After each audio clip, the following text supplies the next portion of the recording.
नहीं, कभी नहीं। हमारी कोई चुनाव की कभी तैयारी नहीं रही है। हम तो शिक्षक थे, हम चुनाव कैसे लड़ते? अगर मुझे बर्खास्त नहीं किया गया होता, सरकार ने मुझे बर्खास्त करके शिक्षकों की आवाज को दबाने की जो नाकाम कोशिश की, उसका हिसाब करने के लिए शिक्षकों ने वही कैंडिडेट बनाया। मैं अपने से चुनाव लड़ नहीं रहा हूँ। हमारा जो चुनाव है यह शिक्षकों का निर्णय है और शिक्षकों का संघर्ष है। यह अन्य पार्टियों के लिए चुनाव इलेक्शन हो सकता है, शिक्षकों के लिए संघर्ष।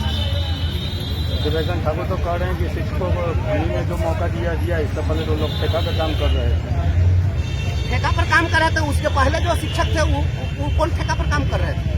आज आकर के दिन भर जो ये लोग गाली देते हैं कि ये जंगल राज था और सुमंगल राज था, तो ये तो सुमंगल राज चल रहा है। जंगल राज में भी वेतनमान पर शिक्षकों की बहाली होती थी बीपीएससी की, और इनके राज में तो नियोजनवाद का कलंक कब से शुरू हुआ? यही लोग नियोजनवाद की नीति लाए और यही लोग नियोजनवाद की नीति ला करके और शिक्षकों को लाठी से पिटवाए, पानी से भिगाए, आंसू गैस के गोले दागे, और आज आप बोलने पर भी आप रोक लगा दिए। पहले तो बोलने पर कभी रोक नहीं लगी थी, आप तो संविधान का गला घोट रहे हैं। संविधान का गला घोटने वाले जिनकी आप बात कर रहे हैं वो सदन में कभी कुछ बोले हैं क्या? उनके बारे में तो आप बहुत लंबे चौड़े कदकाठी के हैं, बहुत पैसे वाले आभा मंडल वाले लोग बन सकते हैं, लेकिन संघर्ष के लिए कभी बोले क्या? शिक्षक के लिए उन्होंने क्या आवाज उठाई थी? एक बात उन्होंने शिक्षकों के लिए 2022 में उठाई और कहा कि शिक्षकों का आई कार्ड बनना चाहिए। वो भी आई कार्ड नहीं बना, याद है? जो एक आई कार्ड नहीं बनवा सके वो कहते कि शिक्षकों को बहुत दिलवा दिए हैं। और रोड पर सोए थे हम लोग तो क्या कर रहे थे? उनके जाकर के हम चरण वंदना कर रहे थे क्या? शिक्षकों ने जो कुछ लिया है लड़कर लिया है।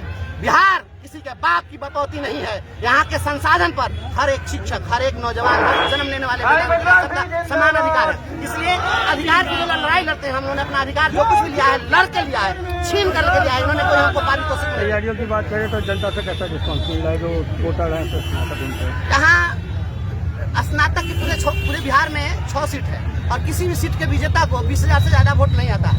हमारे तो 65,000 से ज्यादा केवल कार्यरत शिक्षक और आप जैसे पत्रकार लोग, जितने अधिवक्ता हैं, जितने शिक्षाविद रहित शिक्षक हैं, समाज के प्रबुद्ध लोग हैं, सभी लोग शिक्षक से जुड़े हुए हैं। क्योंकि हम समाज में जीते मरते हैं ना, हम पटना में जाकर के हवेली में हवा खाते नहीं है, तो सभी लोग जुड़े हुए हैं स्नातकों से। तो शिक्षकों की लड़ाई में कहाँ कोई दिक्कत है? सभी लोग हमारे साथ हैं और मैंने संघर्ष किया। मैं गरीब का बेटा हूँ ना, मैं किसी उद्योगपति और धनपति का बेटा तो हूँ नहीं। धनबल से कैसे निपटेंगे? धनबल कभी भी काम नहीं आया है। यह देश जो है, यहाँ पर अमीरों का इतिहास नहीं है सर। यह जो इतिहास है यहाँ पर फकीरों का इतिहास है, अमीरों का इतिहास नहीं है। हम वैसे फकीर हैं इनकी जूती को नीलाम करने वाले लोग,